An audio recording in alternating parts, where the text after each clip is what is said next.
Welcome to Chinnudu TV. Ramapuram అనే గ్రామంలో రాము, సీత అనే దంపతులు తమ చిన్న కుమార్తె చిన్నితో కలిసి ఆనందంగా జీవించేవారు. రాము ఒక రైతు, సీత ఒక గృహిణి. వాళ్ళ జీవితం చాలా సాధారణమైనది, కానీ ప్రేమతో నిండిపోయి ఉండేది. ప్రతి ఉదయం రాము పొలానికి వెళ్లే ముందు చిన్ని దగ్గరకు వచ్చి, బాగా చదువు అమ్మా, నువ్వు పెద్దయ్యాక మంచి టీచర్ అవ్వాలి అని చెప్పేవాడు. చిన్ని నవ్వుతూ తల ఊపేది. సీత ఇంటి పనులు చేస్తూనే చిన్నికి కథలు చెప్పేది. వారి ఇల్లు చిన్నదే అయినా అందులో నవ్వులు. ఒకరోజు రాము పొలంలో పనిచేస్తూ కాలు జారి పడిపోయాడు. కొంతకాలం పనిచేయలేని పరిస్థితి వచ్చింది. ఇంట్లో ఆదాయం తగ్గిపోయింది.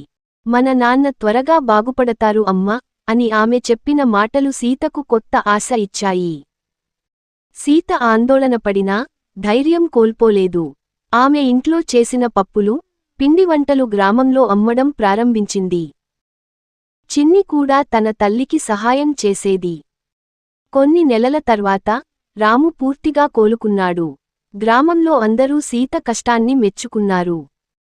రాము గర్వంగా, మన కుటుంబం కలిసి ఉంటే ఏ కష్టం అయినా చిన్నదే అని అన్నాడు.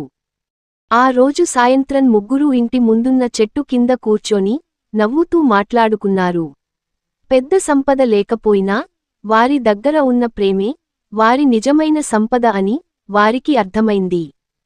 నీతి: కుటుంబం కలిసి ఉంటే ఏ సమస్య అయినా సులభంగా ఎదుర్కోవచ్చు.